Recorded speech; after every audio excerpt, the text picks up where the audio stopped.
For half a century, the United States dollar has ruled the world, not through the sheer force of its economy alone, but through a secret geopolitical contract that chained the world's most critical commodity, oil, to America's paper money. This was the petrodollar system. It was the dollar's invisible, untouchable anchor. We were told that this system was eternal, that the dollar's supremacy was guaranteed by Wall Street's liquidity and Washington's military might. But history warns us that every currency built on political decree rather than real value eventually confronts its limits. The British pound was once the global anchor. Before that, it was the Spanish silver dollar. And before that, the Roman Denarius. Every one of them failed the moment the world stopped believing in the promises backing them. Today, that trust is quietly eroding. The crack in the petrodollar is not a loud collapse, but a subtle, systemic shift taking place in vaults in Beijing, trading floors in Moscow, and oil fields in the Middle East. Nations are making a calculated, rational decision to hedge against the system that has governed the global economy since the 1970s. They are hoarding the yuan, a currency once dismissed as an emerging market curiosity, and returning to the oldest, most uncompromising form of money, gold. This is the story of the dollar's quiet crack. It is the story of how America's greatest financial weapon is slowly becoming its greatest liability, and what history tells us comes next when the world searches for a new anchor. To understand the crack, we must first understand the foundation. By 1971, the U.S. dollar was on life support. President Nixon had inherited a financial system established at Bretton Woods in 1944 where the dollar was pegged to gold at $35 an ounce and all other major currencies were pegged to the dollar. This system, designed to create post-war stability, collapsed under the weight of American debt, deficits from the Vietnam War, and excessive money printing. Foreign nations, led by France, started demanding their gold back, triggering a classic bank run on Fort Knox. On August 15, 1971, Nixon closed the gold window, unilaterally severing the dollar's link to tangible value. The dollar became pure fiat, backed by nothing but the full faith and credit of the U.S. government. Confidence plummeted, and the dollar should have died. But Washington's architects had a backup plan. This plan was negotiated behind closed doors far from public scrutiny, and it replaced the gold standard with an energy standard. The deal was struck with Saudi Arabia, the world's most influential oil producer. The bargain was simple. The Saudis would agree to price all their oil exports in U.S. dollars only. In return, the U.S. guaranteed the military protection and stability of the Saudi royal family. This pact gave birth to the petrodollar. Every nation, from Japan to Germany, needing oil to run its economy, was now forced to earn or borrow dollars to buy it. This created unstoppable global demand for the dollar, allowing the U.S. to print trillions, run massive deficits, and export its inflation abroad without suffering a total currency collapse.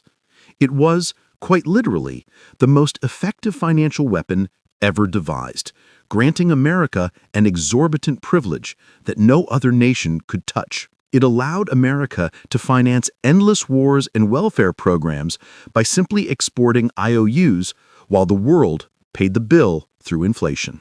The petrodollar system is predicated entirely on trust and control. For decades, the system held because there was no viable alternative. Today, several forces, economic, geopolitical, and technological, are dissolving that trust, driving nations to seek escape. The first factor is U.S. fiscal addiction.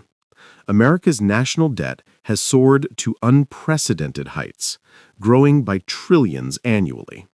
This colossal debt mountain must be serviced, and the Federal Reserve often engages in the bond trick, buying up government debt with newly created money.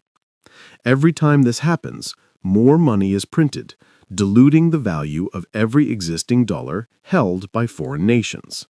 China, Japan, and other dollar holders recognize this for what it is: a slow-motion debasement, an invisible tax imposed on them to fund America's consumption. Just as Roman emperors mixed copper into silver, the U.S. is mixing trillions of new digital dollars into the global supply. The second factor is the weaponization of the dollar. Since 2001, and dramatically following the Ukraine conflict, the U.S. has wielded the dollar system as a geopolitical cudgel. Sanctions are no longer just economic measures, they are financial execution. By freezing hundreds of billions in foreign reserves belonging to rivals like Russia, the U.S. demonstrated that currency reserves, stored digitally in Western banks, are not sovereign assets. They are hostages. This created a profound shift in mindset among non-aligned nations. If holding dollars means your wealth can be erased overnight by a political decision in Washington, then dollars are no longer a safe store of value. The petrodollar, once a guarantee of trade, has become a massive geopolitical risk. The third factor is the China-BRICS alternative. The BRICS alliance, Brazil, Russia, India, China, South Africa, plus new members, is actively building financial architecture designed to bypass the dollar. They are setting up alternative payment networks and promoting bilateral trade settled in local currencies. China, now the world's largest importer of oil, is actively testing the waters, signing deals to purchase energy in its own currency, the yuan, RMB. This is the key pivot. If the world's largest consumer of oil stops needing dollars to transact, the petrodollar's foundation begins to crack, and the global demand for U.S. debt weakens. The rise of the yuan as a potential alternative is not a result of Chinese stability, but strategic design. China understands the lesson the U.S. learned in the 1970s. A weak currency can be a powerful weapon for empire building. Through decades of careful currency manipulation, Beijing intentionally kept the yuan weak against the dollar, making Chinese exports irresistibly cheap globally. This strategy allowed China to dominate global manufacturing and capture trillions in trade surpluses. Now, China is transitioning from being the world's factory to being the world's financier. By promoting the internationalization of the yuan, particularly through energy deals and its Belt and Road Initiative, China aims to establish a multipolar monetary world. While the yuan lacks the trust and liquidity of the dollar, its appeal lies in its political neutrality. It offers trade without the threat of U.S. sanctions. For nations seeking escape from dollar dominance, the yuan represents a necessary evil, a non-Western option that allows them to bypass the geopolitical risk associated with the petrodollar. This is a currency war fought not with bullets, but with exchange rates and central bank balance sheets. And the cost of the yuan's rise will be borne by those dependent on the dollar's stability. Alongside the yuan's rise, history is repeating its most fundamental survival lesson. When trust in paper money wanes, people and nations return to gold.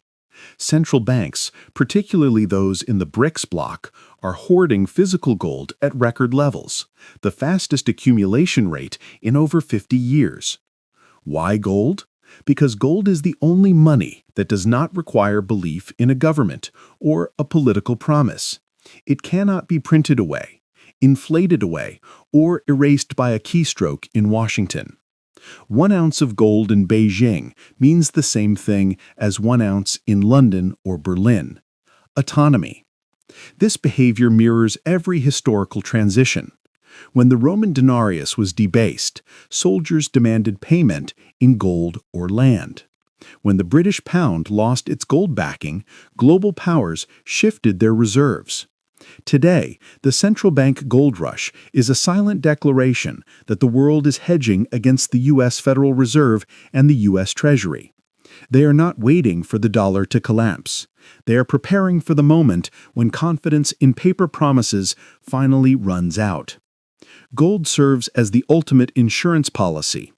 As long as global debt climbs, as long as central banks print money to monetize deficits, and as long as the U.S. uses its currency as a weapon, the demand for gold will intensify. It is the real-world asset that survives when paper burns. History tells us that financial systems do not unravel suddenly. They fade slowly, then collapse all at once. The cracks in the petrodollar system, the geopolitical weaponization of the dollar, the relentless money printing, the rise of powerful, non-Western alternatives are the clear warning signs. The dollar's dominance persists today not because it is inherently strong, but because there is currently no single successor. This is the Triffin paradox. The reserve currency is both the world's crown and its curse. The U.S. must supply the world with dollars, which forces it into permanent deficits, ultimately eroding the very trust that sustains the system. When the final shift comes, it will not be a single dramatic announcement, but a cascade effect. Nations will accelerate their trade in yuan, rupees, rubles, or other bilateral agreements. Gold will return to prominence, perhaps not as a circulating currency, but as the unassailable collateral that underpins all new transactions. The cost of financing U.S. debt will skyrocket, forcing Washington to choose between severe austerity and catastrophic inflation, a choice that no democracy makes easily. The real lesson from history's financial collapses, from Rome to Britain, is that once the story of money breaks, everything else follows. For ordinary citizens, financial freedom requires vigilance. You must recognize that the stability you enjoy is built on confidence, and confidence is fragile. Real wealth is not found in the paper claims of a debt-fueled system, but in the assets, skills, and knowledge that will endure when the money changes costume. The dollar may still wear its toga today, but its expiration date is being quietly written in gold ledgers and yuan contracts across the world. The only question is whether you are prepared for the day the music stops.